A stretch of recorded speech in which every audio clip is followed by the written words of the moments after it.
Kids love log. 'Tis the podcast log Yes, log. of the Star Wars Collector's Archive blog. Oh.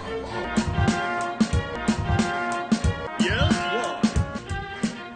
Whenever the Star Wars Collector's Archive publishes a new blog, this podcast will log its contents, interview its writers, and go deeper. It's the Kivecast Blog Log Pod. You, sir, are a mouthful. Relax and just take life easy for a little while. Because it's only lasts for a little while. All right, Steve. Sure. Okay, Steve. We don't do any funny intros on the blog log pod. Which blog log pod is this? That's I think the only thing we can kind of keep track of. It's number 18. Number 18. So the 18th time that we've tried to catalog what's going on in the amazing blog. And I used to intentionally not read the blog logs like before doing the pod, but that actually was a mistake. And so just about 20 minutes ago, I was like, I'm just going to quickly read whatever Ron and Yehuda, whipped up for us. And like after like 18 and a half minutes, I was like a quarter of the way through. So I did read it. You looked up and saw the scroll bar was still the tiny dot way up at the top, right? Yes, that's exactly what happened. But fortunately, the entire thing was fascinating. I did manage to finish it, and I can't wait to talk with them about it and synthesize it a little bit and make it a little bit more interactive for those of you who aren't going to read it, because it is the definitive information about those little weird metal figures that you don't know the name of and you think you know the name of and you think you know anything about them, but you actually don't know anything. So let's learn everything. Yeah, it's the definitive work on something I knew next to nothing about, which I think is the mantra of the blog and our podcast to an extent. Yes. All right. So let's bring on R.A. Ron Salvatore and Yehuda. Okay, so it's dialing now, Steve. I did start recording because Ron usually says something funny right off the bat. He does. Hello. Hello. Ron and Yehuda. We have them both. Awesome.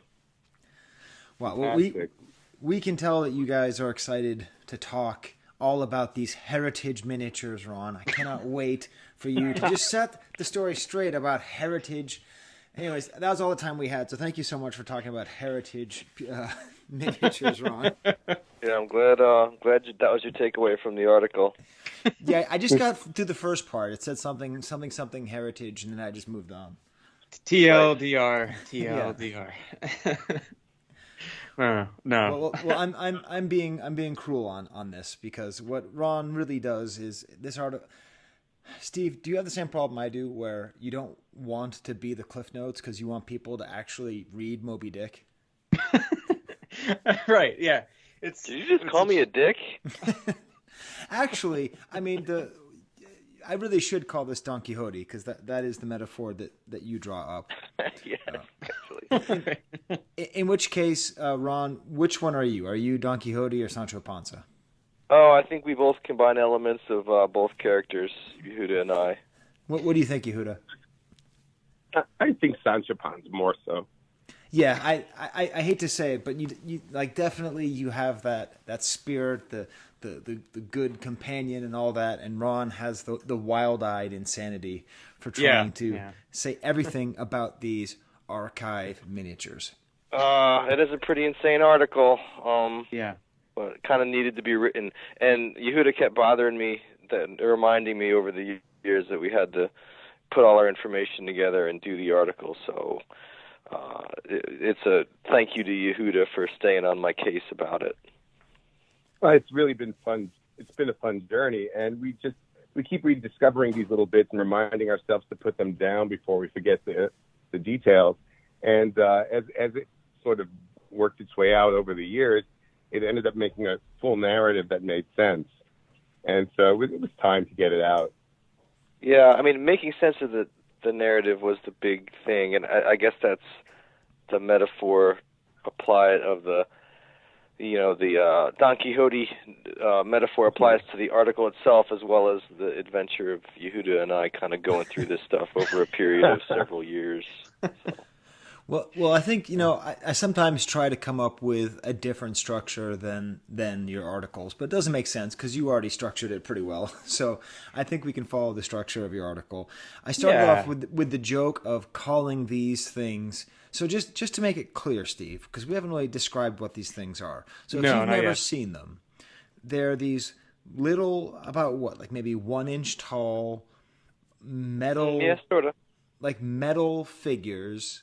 Very early era Star Wars, and as we'll see, these include things like the spy with the uncircumcised schlong as a nose, and the cantina band, and Aunt Beru. In addition, yes, Aunt Beru. In addition to Chewbacca and Darth Vader and the B-wing pilot. Actually, no, the B-wing pilot. So, and just to clarify, that collectors who have some knowledge are probably immediately thinking of the Star Trek Galore set, which was based on these, which, of course, is a later part of the article. But the original figures that this guy made, Neville Stockin, were, like you just mentioned, that there was a whole range of figures that never got created even later on. So it was a pretty unique little set there.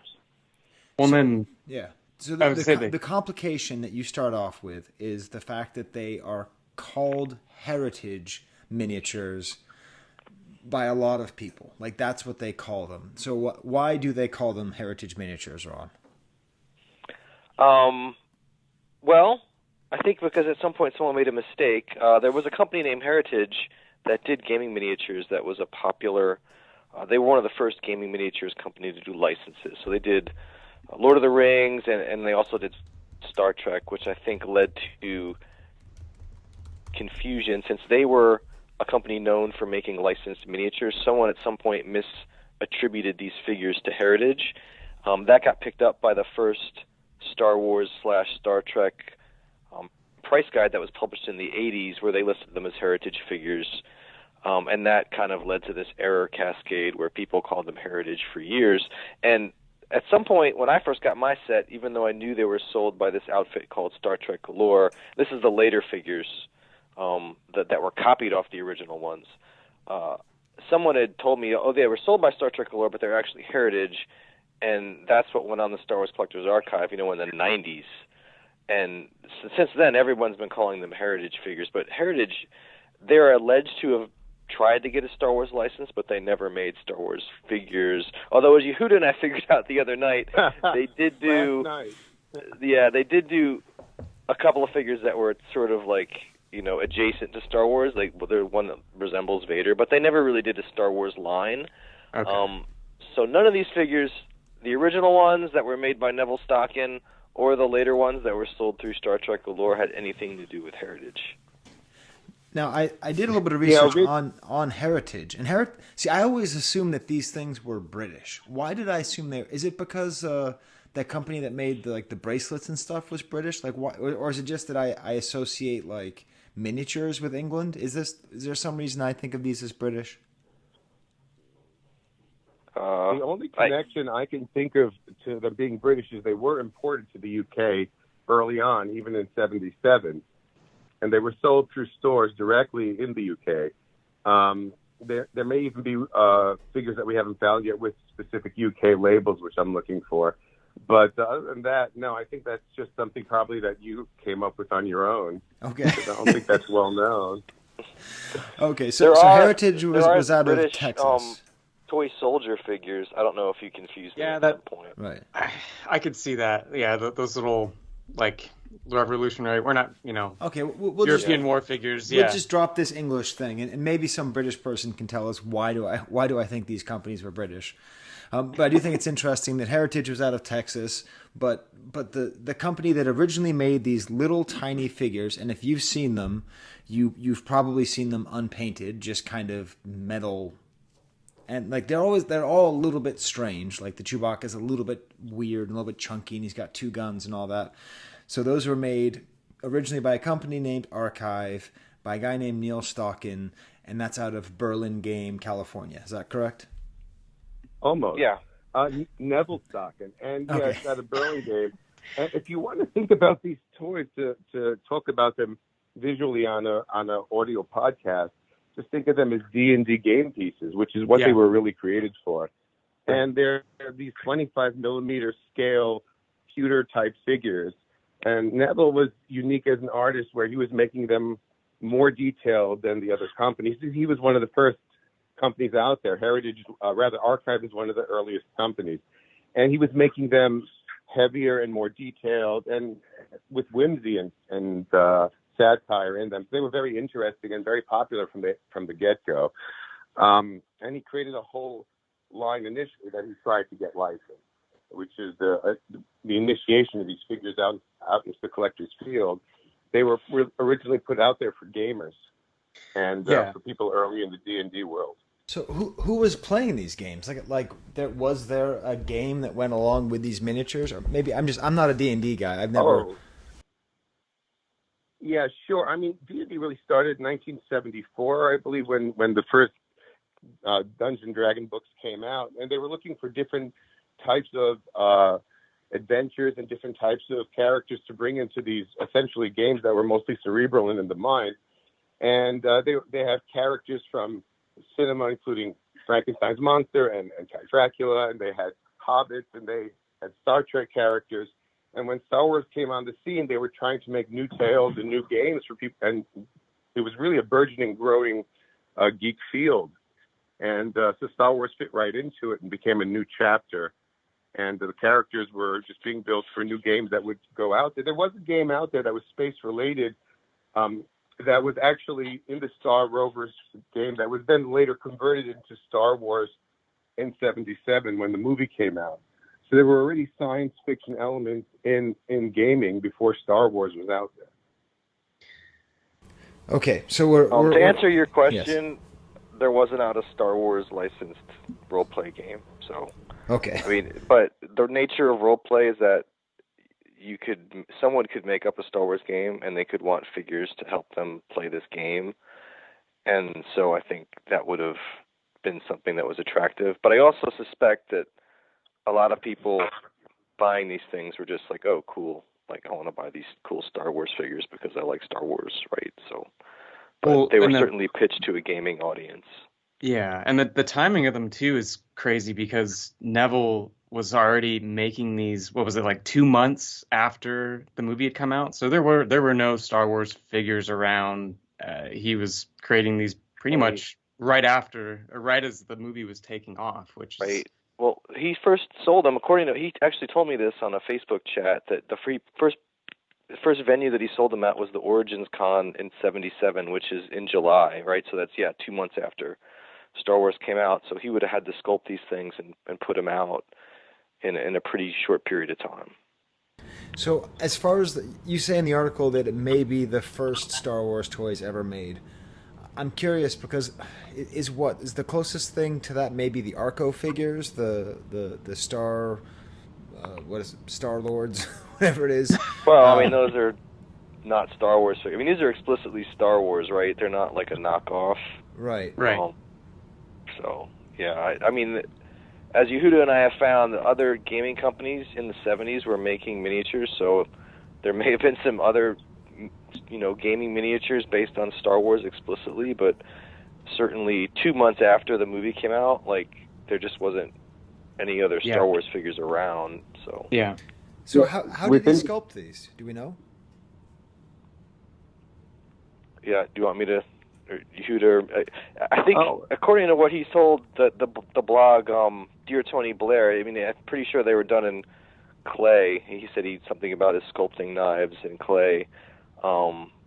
And I don't know more detail beyond that, but I'm sure he did them on 1-to-1 scale, and then made molds of them. And I think they're produced in a spin casting process. Have you ever seen the molds for the medallions that Chris Dragoulias had made for Star Wars Celebration years ago? Oh yeah, where they're on a round thing, and centrifugal force is used to push the material out to the side. So he would have had to make a mold master and then make a bunch of figures around the edge, and then the lead gets spun out into the cavities. And he was making these just in his garage? He had a company already going at that time. I mean, he was making other gaming pieces. So I think he just turned it into a Star Wars factory after that.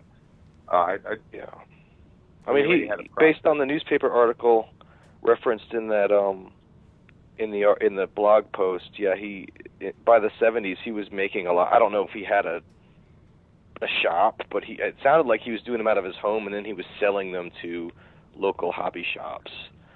So yeah, I mean, you could do it in your basement, provided you have like a workbench or whatever, sit there and make these things. Yeah, obviously, Ron, I couldn't even get past that. So I tried to read this article in half an hour, and I didn't quite make it all the way through because it's so dense, but mainly because I got stuck on this damn newspaper thing that you included, which has a headline, Priest Passes Bar Exam, which sounds like the setup to a bad joke. Then there's a chicken barbecue at the Rooserville Ruritan, and I looked it up, and it's still in existence. I don't know what a Ruritan is, but if you go to Rooserville, you can still have a chicken barbecue dinner there. And then there's ride free at Hershey Park, which of course means you have to take the Hershey Highway to get there. The whole thing is just an amazing 70s document, Ron. Thank you so much for always including all this other stuff, so I can think about that as opposed to. I knew that article, Stockenbridge or whatever his name is. I knew that article had to exist because I had found that file photo, the newspaper file photo, a couple years ago, right? And so I knew that there had to be. What's that?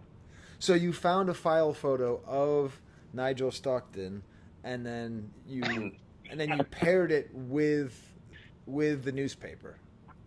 Yeah, so I knew there had to be an AP article out there, so I signed up for a newspaper archive service and just started searching, and I found several examples of the AP article that used that photo, which gave some good background information on Neville.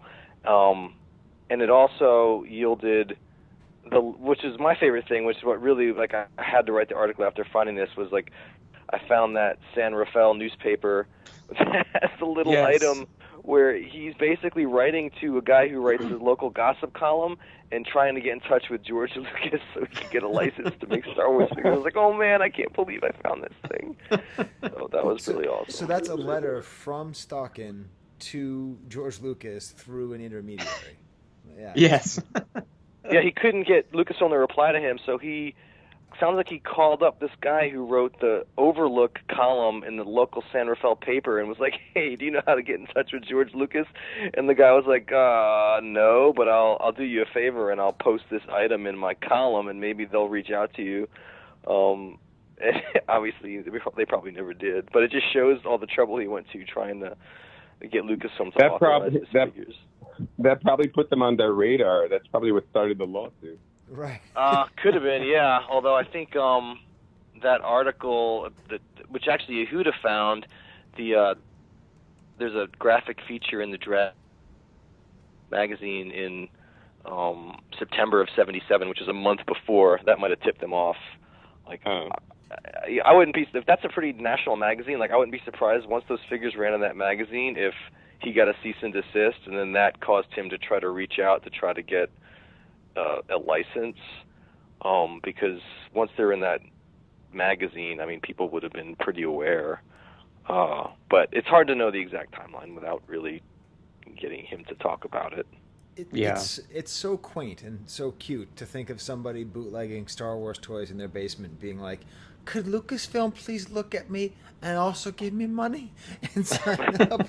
Yeah, well, I think it kind of, if I just kind of know about this from talking to people like Pete Vilmer and Todd Chamberlain, but the history like of Star Trek Galore and even our friends at Intergalactic in the 70s, which existed all the way back in the 70s, they sold a lot of Star Trek merchandise, and a lot of it was like not official, but Paramount never really pursued it, so it was just kind of like, whatever, you can kind of do this stuff and fly below the radar.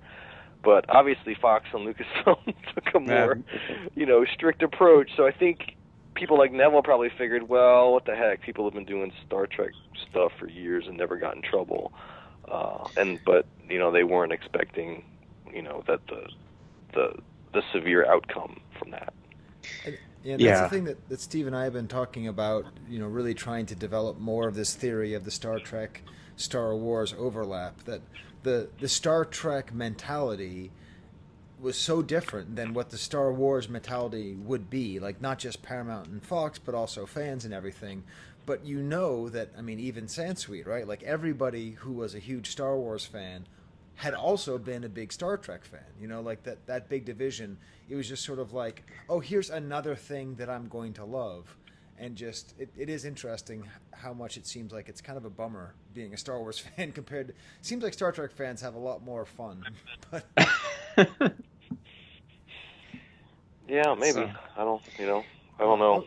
Okay, so then, we're talking about archive miniatures, and they started 2 months after, and then how long did it take for the cease and desist to hit them? I don't think we know. I mean, like I said, I think I'm just speculating that it probably, by the time that article in the Dragon magazine hit in September of '77, I would guess that would have probably tipped it off. Yeah, it wasn't much after that the modifications began to happen to the figures to try to get around it. So that makes sense.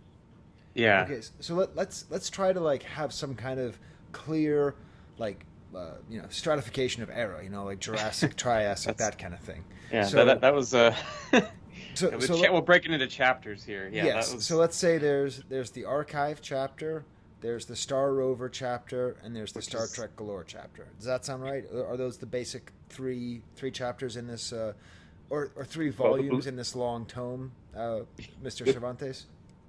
There's the posters. That's the epilogue with the yeah. Okay.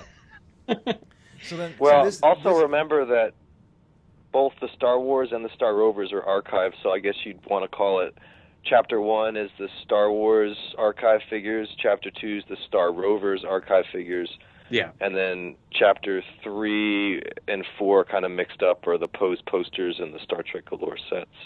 Yeah. Okay. So let's. It sounds like it sounds really like these original Chapter 1 Star Wars archive miniatures. Are those hard to find? Is it probable that most people don't have those and that they just have the later versions? Do we know how common they are? Go for it, Yehuda. Oh, sure. Those are the most uncommon. Those are the ones that'll be hardest to find. They were never packaged likely. They were likely, again, sold loose at conventions, then probably ultimately through mail away once they were in Dragon magazine. And you really, you're very hard pressed to find it. You're much more likely to think that you have one of them until you turn it upside down and realize it's not a signed Neville Stocking piece. That's usually the first way you can tell. And in particular, the Band and Aunt Beru and Tarkin would be harder than any of the standard characters. Okay, yeah. So those would be the hardest. So if you're like me, and I bought my original Chewbacca from SW Seller, Borlia in 2005. That probably is not one of this Chapter 1. We'll have to wait till Chapter 3 to find. No, and you can tell on the Chewbacca that the rifle is thicker, and also if you turn it over, it doesn't have the Neville Stocking signature on the base. And that's also in addition to it, the details just aren't that crisp. So the early ones have nice crisp detail, and they're all specifically Star Wars, right? And then when Archive redid them as Star Rovers, they made a bunch of little changes, and a lot of them were different. So Chapter 1 ends with the looming threat of legal action. Chapter 2 begins Star Rovers. That's where these modifications, whether they're whimsical or just like parody or just slight modifications that could be sanded off or clipped off to make them Star Wars again. That's where that starts to happen. Yes. Yeah, that was like 78 into 79 that they were doing that. Yeah. So this is all an attempt to get around the copyright. They just add little elements to each of them. So did he just make new molds, or did he just... How did he actually make them different? Yeah, I mean, he would have had to change the sculpts or whatever and make new molds. Yeah. Yeah. And some of the... Well, I'm sure they're different molds. He probably made them off some of the ready-made figures, because later companies had his original molds and produced the original Star Wars figures again. So if they were modified, they wouldn't be able to produce those same original figures. Mm-hmm. Right. But that's true. But any modification too. I mean, he didn't make a bunch of regular Chewbacca's and then go physically add the Right. antenna and stuff. Like they were new molds, right? That would have been crazy to do. Yeah, Right. new molds. Yeah. Okay, Yeah. He so probably made many more of the changed ones than the original anyway. The molds would be cranking out a greater multiple of the modified figures. So this is really fascinating because he makes these changes, and in some ways it's unbelievable that they worked because they're not quite different enough. I mean, the Chewbacca still looks like Chewbacca, but at the same time, it's completely bizarre and doesn't look like Chewbacca at all because he has. Aren't those ears not antennas? He has ears and antenna. Both, yeah. That's Wooly. This guy, that's Yes. Wooly. Right. They all have different names, and his name is Wooly. Yeah. I do have a happy story. Hey, Steve, are you ready to do a Market Watch game? Oh God, I don't know. Okay. I never am, but Yehuda sent me an eBay link to a Wooly figure, one of these intentionally altered, unlicensed Star Wars Chapter 2. Guess how much I paid? oh God, I don't know, $30. Have that, Steve. $15. Nice. Oh, that's refreshing to hear. Yes. Yeah. Which, That's based cheap. on, cheap. I mean, I asked Yehuda how much I should spend. He said I would bid 100. So I was like, I was getting ready, and Yeah. that Oh, was that's my top great. bid was 100. It's really hit or miss. If you have a couple of people looking for it, and there aren't very many people looking for them, you could pay a lot more for it. There are that was only like the second or third I've seen on eBay in years. Wow. Yeah, I mean, we are going to have the Yehuda effect with the Yuppies, so we're going to see. First, the value is going to go up. And I don't then know. I don't know if anybody's going to read the article, but we'll see. Ron wrote it, so it's going to be much more well read than if. I was just going to say the opposite. That there's a negative Ron effect that's opposite of Oh the God, effect. no. We have your excellent writing, so that really helps. Well, but really, these are all just super charming. And if you haven't had a chance to look at all these, you just have to go to the archive and look at sort of weird samurai Vader and Stormtrooper with bunny ears and. Yeah, like Yehuda said earlier, I think we have to give a lot of credit to Neville Stockin and his talent because I guess you could argue some are better than others, but there's just a lot of personality in these little figures, and to get that amount of kind of quirkiness and whimsy and fun into a little sculpture like that is no easy task. And like I love the Chewbacca. I think the Bantha with the Tusken Raiders is great. The band is really great. They're just really cool. There's a lot of personality in them, and it's just a feat to do that, I think. I'd like to put forth a challenging praise for these figures. I think these are the first Star Wars figures made for adults. Because the reason they didn't make Tarkin and the Cantina Band or whatever, like the reason they didn't make a lot of these things is they didn't think that kids would care as much. Right. Yeah. What kid wants an Aunt Beru figure? But this kid sees Aunt Beru and is like, I got to make a Beru. I got to make, so I don't think these are for kids. They're, at the very least, they're for teenagers who are playing AD&D. They're definitely not I'll give you, for children. I'll give you another level of it. The true stewards of the hobby in some way are the gamers, because they were the first ones to make figures and toys, not just for adults, but anything. And then after everything ended and Star Wars was gone from anywhere, the only thing that was available were the gamer pieces again, this time licensed by West End Games. Right. So it's always the gamers keeping the undercurrent of the hobby going.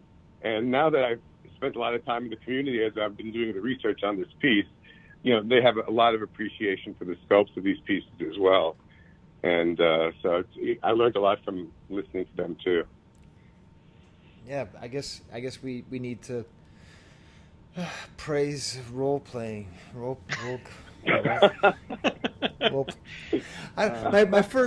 My first roommate at Celebration 3 was Dean Clayton, and he still works for Warhammer. So I'm cool with those guys. There you go. Yeah. I mean, yet the whimsy doesn't just stick with the sculpts too. I mean, the names of these. I mean, Wooly is great, but I mean, Obi-Wan is Star Knight of the Quasar. the band, the Cantina Band, is Moondog Mod's Cantina Band, which has a great background story to a locality that was close to Neville. Yeah. Let's tell that story. I think that's worth telling, don't you, Sky? Yes. Yeah. So Ron, what did you discover about why Mod? was the Cantina Band named Mod? Well, I always thought that when I first heard that the Star Rovers came after the original series, right? And they're the ones with the modifications to get around the legal stuff, and the band had little antenna, right? So he re-released his band figures, but with antenna, and he called them Moondog Mod's Cantina Band, which I figured when I first heard it was a reference to B. Arthur, because in the Star Wars Holiday Special, B. Arthur plays the proprietor of the cantina at which the band is playing in the show, if you remember the show. And also B. Arthur at the same time was on TV in a show called Mods, where she played Maud, right? So, or it wasn't called Mods, it was called Maud, and she played Maud. So I'm like, oh man, that's like some cross, pop Deep culture dive, reference there. Yeah. So that's kind of what I thought. But there's a great blog called Dear Tony Blair, which there's a link in the article, so you should check it out. And he had some quotes from Stockin, and he actually told them, I think back in an old Yahoo group, he told gamers who were interested in this stuff that the name came from a bar called Mods that was adjacent to his apartment in San Francisco, and it was a famous lesbian bar that was open from like the 60s until the late 80s. He described it as like a really tough, biker lesbian bar, and he thought that was a cool thing or whatever, so he called it Moondog Mods. So great. Which is interesting, it's a really great story. Well, it's especially great because, the reason I mentioned heritage being from Texas is not only do we have to remember the Star Trek and Star Wars, the Star Trek-ness of early Star Wars stuff, especially the unlicensed stuff, but we just have to remember the California-ness of Star Wars. Yes, the absolute, yeah. So, like, and just not just that, no offense, Steve, but the Bay Area-ness. Yes. So, I mean, Berlin Game is only, like, 45 minutes from San Francisco, I think. Yeah, it's like not down that far. Yeah, maybe it's like down by the airport, kind of. Right, yeah. And then kind of near where Tom Brady grew up, and it's not that far from where George Lucas, lived. It was not that far from Modesto. It's like an hour and a half from Modesto as well. Yeah. And so then to have San Francisco, which at the time was one of the few gay-friendly cities in the country, so having it named after that, it's layer upon layer of California. Yeah.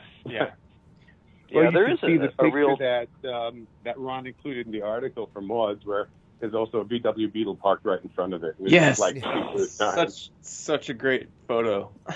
Yeah, and there is, I think that's a good point, Sky. There is a real Northern California sort of counterculture adjacent quality to the figures that I think is really fun, and it's total 70s, total.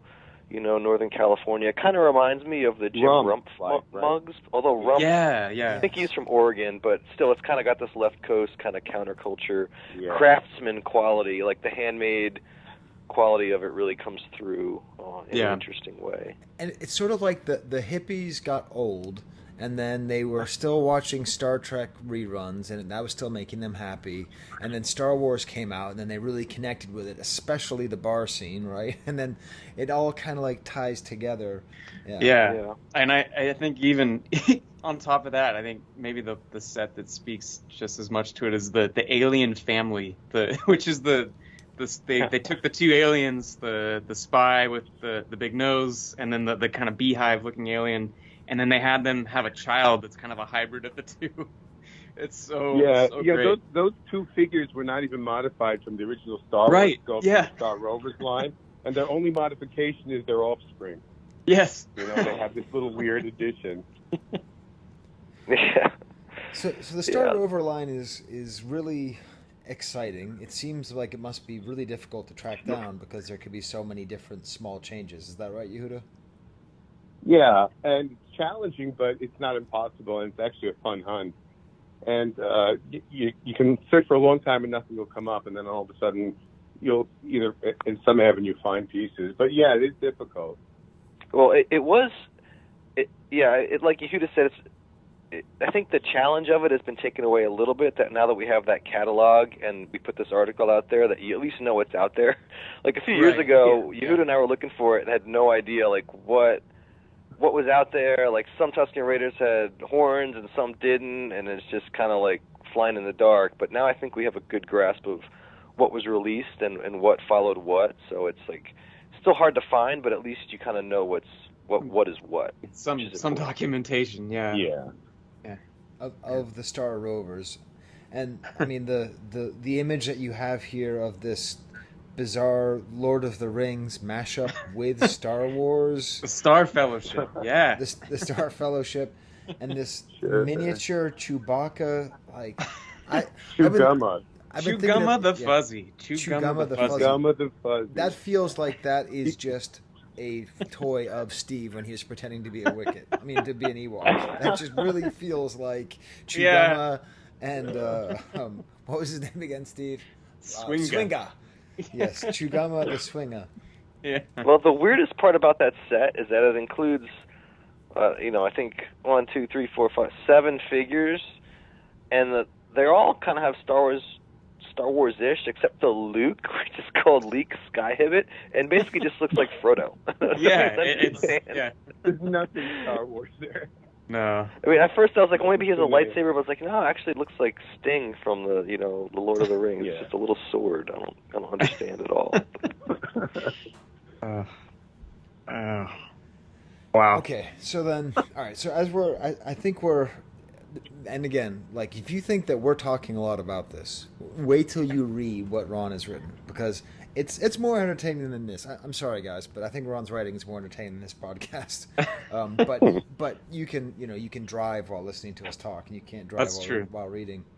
Yeah. And only probably 5 people actually will read the whole thing, which is fine. Yes, definitely not bitter about that. So we're okay. We're closing chapter 2 then. The Fellowship, the Star Fellowship, the Star Rovers. Existed for Star longer Rovers than the was the modified set, and they came packaged in those little bags, so you could buy those packaged in heat sealed bags. And Yehuda and I have found most of them, right? I think we're still looking for a few. So then, if they all came on little bags, are there variations of the bags? Are you going to drive yourself crazy there, or were they all just made in Burlingame? There are variations. Yeah, I'm sure there's variants. I mean, some have different numbers. There are. I mean, you can get like 2096 and 2097 are 2 different bag numbers, and they contain like the Sand Devil, the Tusken Raider, one with a rifle, one with a gaffy stick. And you can get combinations of both in one bag, one in one bag, one in another bag. So you can chase that stuff around, and we will, I'm sure. But it's but most of it's uniform. There are just a couple of them like that. And okay, so then just as an example, if let's pick some random figure, Chewbacca. If I just wanted to get a complete archive, just the archive stuff. We're not getting to chapter 3 here yet. I would have to find the unpainted, original, little bit finer mold with the thinner rifle, Chewbacca miniature made by Stockin in '77. There's and then there wouldn't be any version that would have been. You need 3 figures. You need 3 figures. You need the initial Chewbacca that wasn't modified, the one with the ears and the antenna, and then the Chewgumma, I think, would be a full archive. Right, but yes. I would need them on cards as well, and there's how many different kinds of cards? Well, there's only really, I don't know, there's only really one. I haven't really checked to see if the address changes or whatever, but if you were trying to get a bagged one, you would just need the one with the ears, and it comes single in a bag with a little card. Yeah. And then the Chewgumma comes in the Star Fellowship set, which is a bigger set. But, yeah. Okay, so... But then you can go to the Star Trek Galore and get the 4 of those, plus the gold and the silver keychain, and the painted necklace. But Yehuda, we're holding off on Star Trek Galore. We're waiting to open up that next pauses volume. Jumping forward here. You never keep them on task. So how exactly do you make a coin sculpt, Yehuda?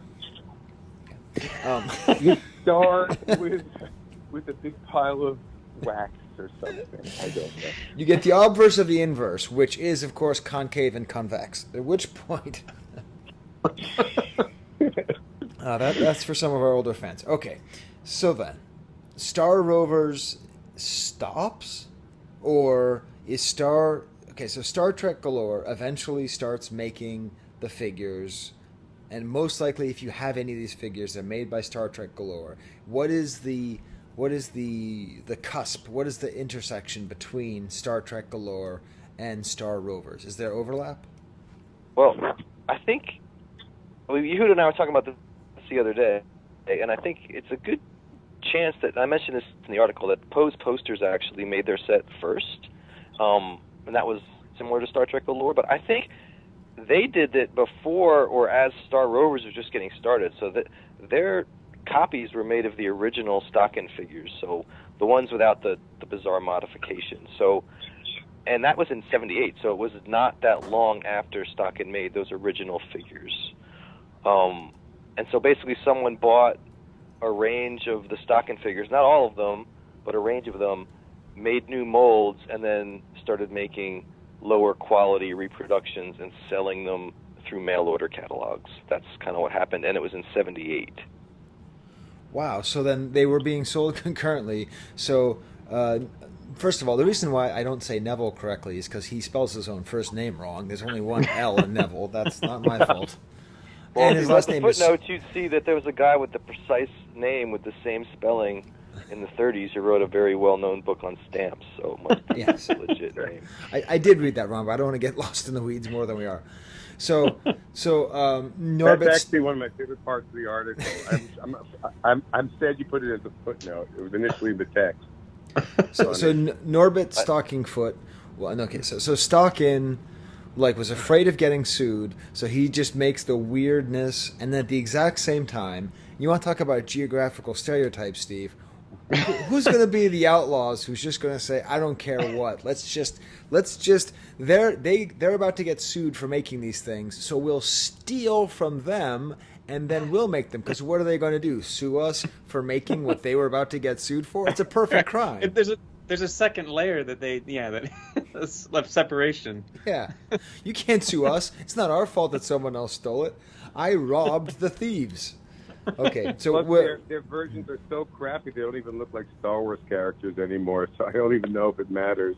Right. You know, okay, so we are not in California anymore, Steve. We are, of course, in Florida. The world of the Florida Pose man. Posters... Well, I think Pose Posters probably made their set first. Okay. And they were in L.A. They were in L.A., yeah. Focusing on Elvis memorabilia mainly, right? Okay, so you really want to put Pose Posters now, Ron, but I want to save Pose Posters till later. So what's the argument for doing Pose Posters now? Because you asked for the timeline, and I think they probably made their set first. Okay, because that's the proper way to do it? Fine. I see how this is. You're all going to gang up on me. Okay. Well, hey, that's also very... That's we can do the other one first, but that's not what you asked. You asked what fine. happened. Let's do Pose Posters. That way people will have a different way of interacting with this information in the article than they do on the podcast. So it is also very LA to just steal something from Northern California and then try and make it your own, right, Steve? It's probably a fair thing to say, yeah. Okay, so then a Pose poster. So what is this group of people? Who are these people? Yeah, I don't know. I don't think we know. But there was a company that made bootleg stuff, or they sold licensed stuff too, but it was a lot of music memorabilia, especially Elvis stuff. So, and they made 12 copies of 12 original Stock-in figures, so not the Star Rovers ones, and they sold them in pewter through this mail order thing. And the Stock-in ones were made out of what material? Lead, I'm pretty sure. Yikes. Okay. Or some alloy, but don't let Eleanor play with those, Steve. No. Okay, so then Pose Posters just straight up copied them and then sold them. Yeah, and they're bad copies, and it was 12 of those figures. So, yeah, they basically just bought some of them, and someone made copies, and they sold them, and it was right around the same time that Archive was shutting down. So yeah, you're right that there's an irony about this other company selling these illicit figures while Archive was shutting down their Star Wars stuff and transitioning to Star Rovers. Yeah. I do also like that they misspell many things, but it's not because they're trying to get around copyright. It's because they don't know how to spell them. So it's Banta and Tusken Raiders, but like with a C, like that Diane Wiest movie, Under a Tuscan Sun. Yeah, right. It's Diane Wiest, right? Yeah, I think so. They spelled Darth Vader correctly, but they just cannot get Banta. And the Chewbacca is oddly thin. Am I wrong that it's a different looking? It looks like they all look slightly more, I don't know, smooth. I don't know, Yehuda. I think it's about the same. No, I don't think so. It might just be the way it's illustrated. When you look at them in hand, actually, I'm not as much of a hater on the blue sets in terms of the loss of detail. You do lose some on the Kenobi, but the Chewbacca still is pretty sharp. It's when you get down to the Star Trek Galore that the detail really disappears. But I think it's almost identical with some slight loss in detail, particularly in the face and the fur, and of course not signed on the bottom. Metal is similar, maybe a little bit darker, a little shinier, but again, that changes with age amongst a lot of the figures. So sometimes that's not a good way to tell. Yeah, and this, so they all came in this blue box that you had to buy them as a set. No, you could have bought them either way. Okay. You could have ordered them individually. You found ads and posters for buying them individually or buying them as a set. The set does not actually state in the ad that we've found so far that it came with the blue box. Clearly, these are those figures because of the complement of the figures and how they're pictured. But likely, if you ordered the whole set, it came in this blue plastic box, which was likely, as Ron pointed out, a repurposed drill bit box or something like that with a foam interior, and then an added Star Wars sticker, which oddly has a trademark logo on the bottom of it, like it's a licensed product. Right. Yeah. Wow, and they sold for $69. That's pretty crazy. All 12 of them for $69. Yeah, much more than the original Archive figures that were being made by Stockton. So yeah, there you how go. much did those sell for a piece? They varied, between some of them under $1, and but I think between $1 and $3 is typical. That's the pewter premium. Pewter premium, indeed. Yeah, I don't have a record of what the actual original Stockton ones sold for. Fortunately, the Dragon magazine doesn't have. I'm talking about the original grocery store price stickers. Yeah, but I'm talking about the original ones.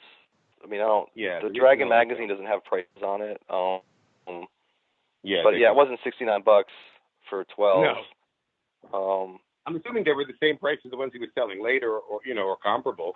That's my assumption. But the ones that he was selling when they were Star Rovers have like these grocery white little stickers that came from those sticker guns, and some of them say 99 cents or something like that. And so they were selling for a fortune, really, if those are accurate price stickers. And I've seen those stickers on bags from multiple sources, from different places. So I do believe that they're originally put on by Stockton.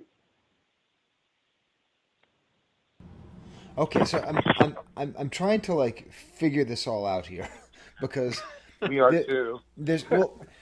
It's just we have the Super California stuff, we have the Star Trek, Star Wars stuff, and then now you're kind of blowing my mind here because I just realized something that I'd never realized before. So Ron writes a little bit about Elvis crap and how much it was everywhere in the 70s, and then he goes off on sort of an existentialist rant, which I appreciate, but I don't want to get into now.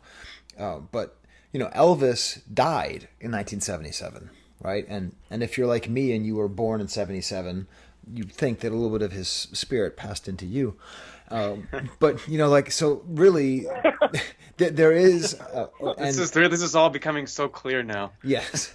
Well, so Elvis died August 16th, and I was born September 13th. So you do the math, Steve. You do the proximity. Math. His soul flew up from Memphis, and anyways, but but it's what's wild is that Elvis's death was a huge thing, right? And there was all this merchandise. So it's odd that there isn't more Star Wars Elvis crossover, because that was the time when you just slapped a picture of Elvis on anything because the whole nation was in mourning. And then I look at the ads here, and in addition to having belt buckles, which is a whole nother thing, which I'm sure Ron is working on a 700-page book about as well, but there's a different advertisement that includes all these references to Close Encounters.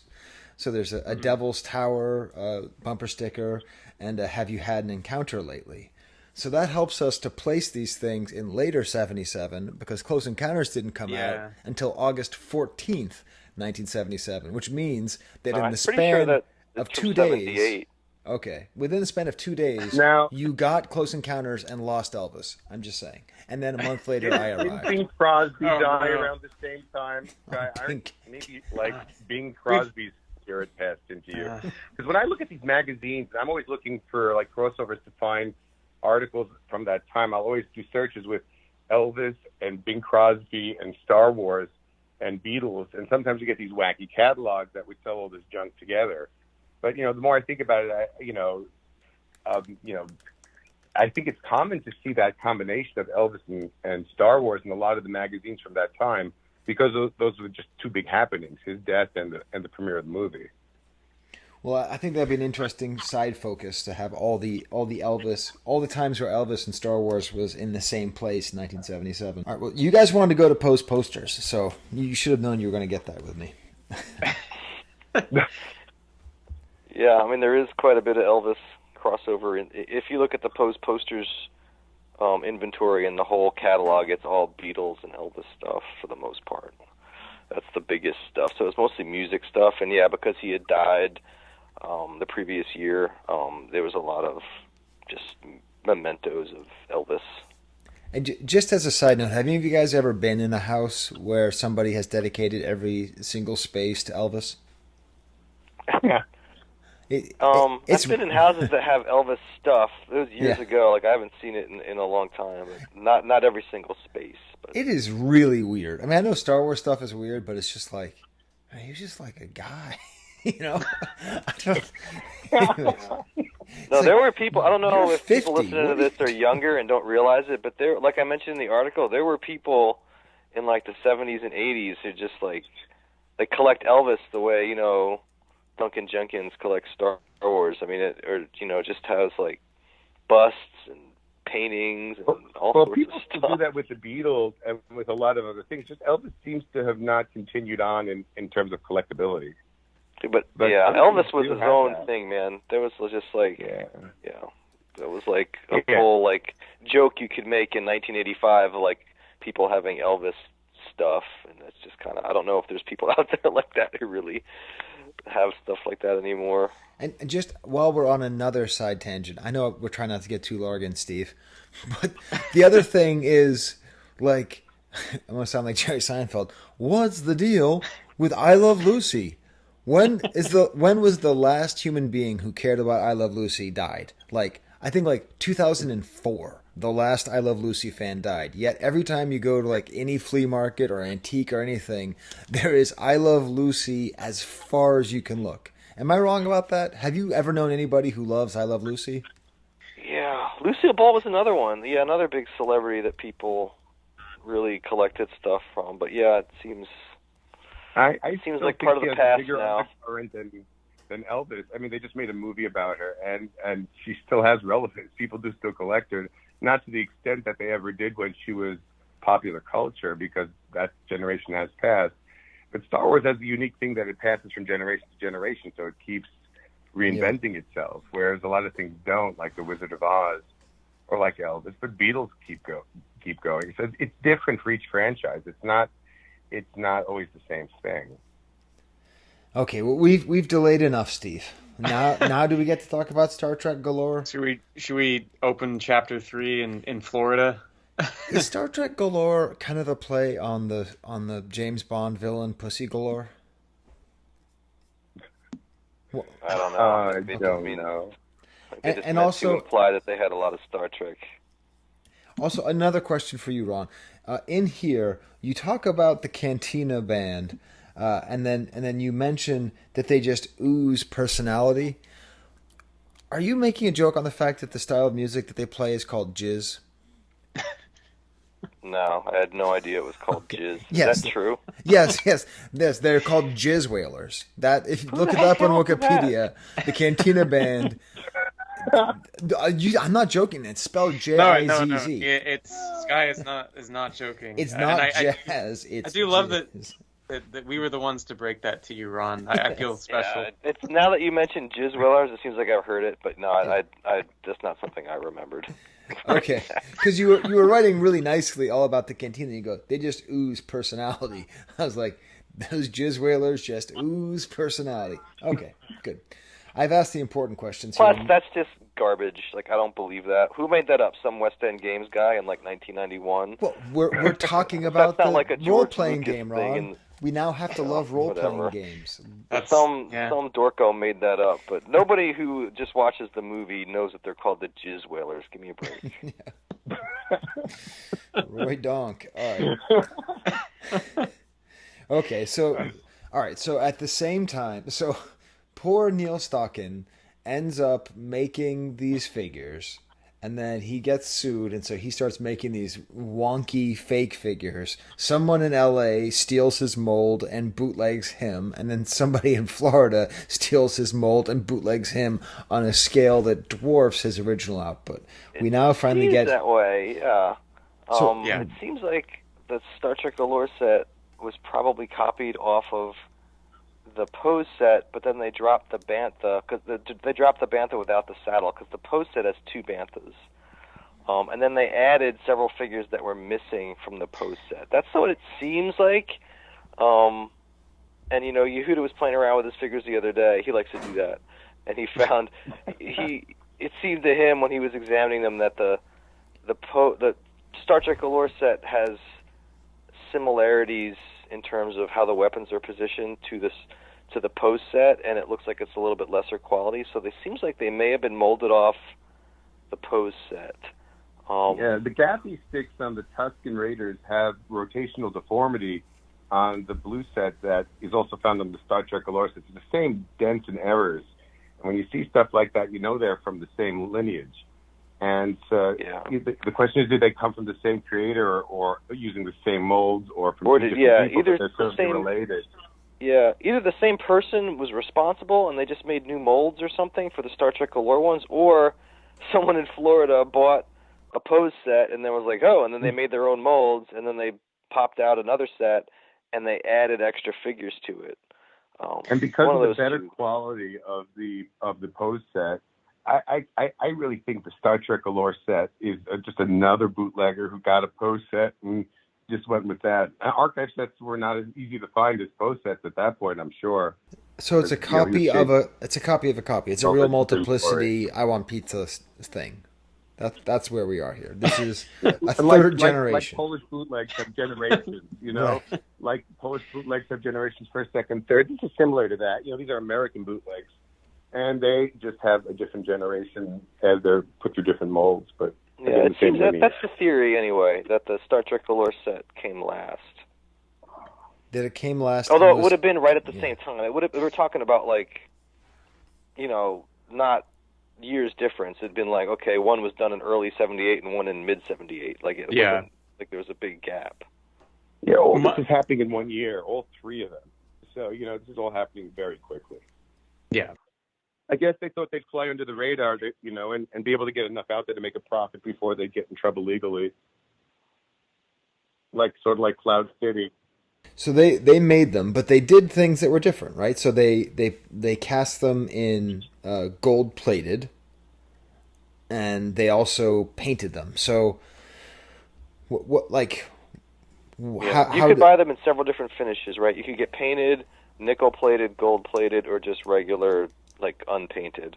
But the big difference is that they added several figures, right? So they added 4 figures. So they made them themselves. They actually did the work and sculpted them. Yeah, and I think that's why we think that they were copied off the Pose set, because whoever made them did not have access to Stockin's original Han Solo, Stormtrooper, or R2-D2, and none of those figures were present in the Pose set, right? So Stockton made Han Solo, R2, and Stormtrooper, but they did not get carried over to the Pose set, and they did not get carried over to the Star Trek Galore set.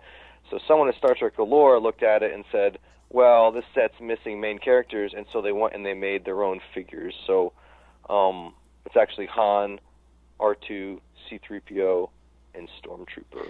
And 3PO wasn't in the original archive line either, right? Not as far as we know, yeah. Okay, yeah. Wow. So they sculpted their own, and they look really bad. Like, just, they don't look like someone who was talented made them.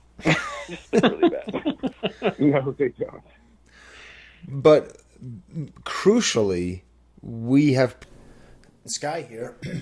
I just took us on a tangent, which I promise you was really interesting, but also it was controversial. So I'm just going to skip this part. If you see me at Celebration, come talk to me, and I'll tell you what I was talking about, because it's pretty interesting. But as you can hear, Ron suggests I should probably have just taken it out. And I don't know if you want to necessarily keep this in there, because that may upset somebody. Oh.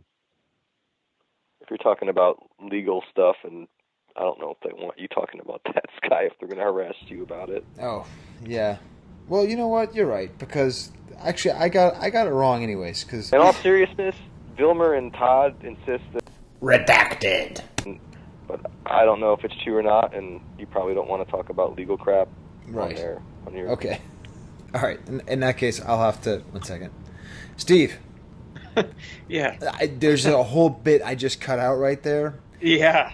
Because there may or may not be some interesting overlap between the people who made these toys and a toy dealer, but I'm not going to name names or say anybody. I'm just going to keep it vague enough to say just look around in Florida. That's it. Just go down the swamps and the Okefenokee and just poke around and do some math on your own. But I'm not accusing nobody of doing nothing, Steve. Are you? No. But to address the original question, like Star Trek Galore, a company sold them. Like, did they make them, or did they just sell them? Like, did someone make them for them? Like, I don't think we know, right? But I like the some guy theory seems to... Yes. But it's wild. It could be the same guy who made the Pose set, right? There could have been some guy in Colorado making these and selling them to different outfits. Right. I mean, it's hard to really know. But how could the painting only cost an extra 50 cents per figure? That seems like that would really raise... I'm going to lose my phone here. Hello? Hey, there you are. Sorry. No worries. No worries. Okay, so we're here, and then some of them are gold-plated and some of them are painted, which I think makes them special. I do think that does add value. Now, didn't people paint the archive ones anyways, like just on their own? Well, they were meant to be painted. Yeah, they were meant to be painted. You know, these were gaming pieces, and styled and changed in any way you want to fit what characters you were developing. But these were painted by Star Trek Galore, and interestingly, you'd think that there'd be a lot of variation in the painting, but they seem to be pretty regular from set to set that you see, and relatively consistent. And I wonder who was doing it. I don't know. I can't imagine it was a big team of people. So, and particularly because it was done so consistently. Yeah, they are. I mean, that's kind of a junky product in terms of mold quality, but the painted ones are actually, like Yehuda says, they're pretty nicely done in a lot of ways. And yeah, I mean, like Yehuda says, the original gaming miniatures, they were, kind of made to be decorated by the purchaser. And I included some hobbyist painted ones in my article. So the ones you see, the early ones you see that are painted, were ones I got from people who painted them up probably years ago. Yeah, it's really cool that, I mean, I think Star Trek Galore, what I love is that all of them bring something to the table. Like, they all do something different. There's like the original, and then there's the weird copies, and then there's the box, and Star Trek Galore made the jewelry and the keychain versions too. So they're broadening the the line here a little bit. Star Trek Galore really went to town, because like Steve said, they did necklaces with the figures, keychains. It's just kind of like, it's just a lot. I mean, somebody was putting in a lot of work making all these things and churning them out to fill these orders. So it's a pretty interesting, line to look at, especially years later. Well, I think it's funny that they picked the Stormtrooper as one of the figures to make into jewelry, because that's one of their really ugly figures. The other three figures that they chose for jewelry are stocking sculpts, and then they have this derpy Stormtrooper who's half melted, and they turned him into a painted necklace and into keychains, and I'm like, that's ridiculous. That's like a throw-in. So yeah, it's a really bad Stormtrooper. The Stormtrooper looks like when they depict like the effects of LSD in cartoons, and people's faces go, whoa! That's what it looks like. His feet are melting because the base is white and his face is drooping, and he's not doing so well. And definitely, Ron. I like, Ron, that you're very much in praise of Stockin. You're really showing off his artistry, primarily by comparing it to the lack of artistry by Star Trek Galore. But hey, I'm just thankful that Star Trek Galore was able to make so many of these, because it means that there's different versions for me to track down. Because I don't have any of the gold or any of the necklaces, or so. Yeah, this is. It can be tough. I don't know how many Yehuda. Anybody has any of the necklaces? I have not seen many of them. Yeah, I've not seen many necklaces or keychains for sure. I mean, the painted ones. You do see the. Oh yeah, I've never seen those. And the R2 and the Joel, but you don't see the painted necklaces. I've never seen an example, and also even some of the regular standard gold-plated figures, I've never seen an example of. So yeah, they are probably out there. They were advertised and all that, but those seem to be tough. And you highlight that there may be as many as 92 items in the Star Trek Galore set. So I assume, Yehuda, do you have the most complete collection of anyone out there? Oh, I don't know that. I have 60 or 70, somewhere between that. Okay. Now, I guess. And the 92 includes all the jewelry pieces and stuff.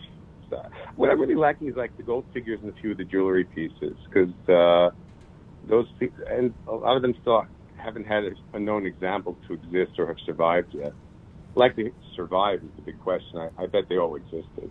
Okay, so there's 92 of those, which is cool, because that's like the original Star Wars line. And then there's 12 of the pose rows, which is cool, because that's like the original 12.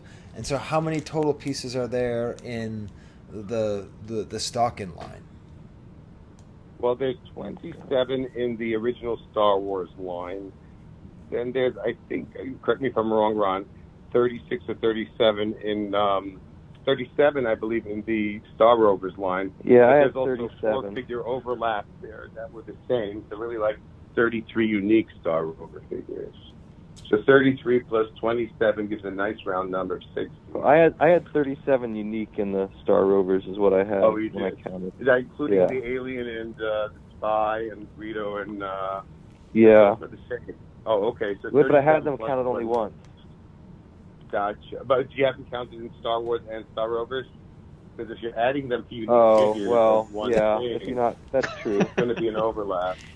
This is what's been going on the last several months leading up to this. Several years. Yeah. It's like 10 years we've been doing. They've been riding on their donkeys across Andalusia, and they're just. Yeah, no, Yehuda's right. Like, there's some that I think you'd have a hard time knowing if it was a 77 Stockin or a 78 Star Rovers, because there were no changes to the figures. For some of them, yeah. So here's Is there a different dating on the bottom? I think it's the same dating too.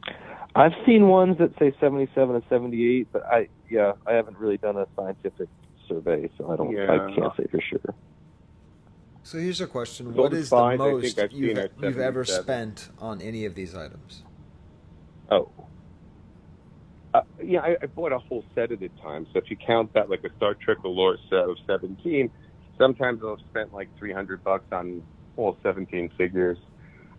Or like a nice bag archive miniature figure typically it's going to be around 40 or 50 bucks. Sometimes you'll get lucky; it'll be 20 or 30. They really should be a lot more, I think, because of their rarity and their scarcity and their coolness. Yeah. Like, well, I sold that recognized. I sold a bag Jawa set for like over 300 on Deal or No Deal a couple of years ago. Wow. And then another one for the same guy, Jason West. So yeah, like Yehuda said, they should be more because they're rare, but there hasn't been many people looking for them. So the most I've spent is probably around $100 on a single figure, or a single bagged set. But I've seen them sell for more. Like Yehuda said, a full set of the Star Trek Galore figures, which comes up once and again, every year or so, 300 or so. I've seen the blue box, which is the Pose poster set, sell for anywhere between like 300 and 500 when those come up. But there's probably only 10 or fewer of those blue boxes around. Wow. And it's crazy how relatively inexpensive they are for such a very early, interesting piece. Yeah, it's always been, even before the article, like, to me, they undervalued a lot of this stuff because it's early, interesting stuff, and good ones don't come up that often. But, the market is hard to predict, so.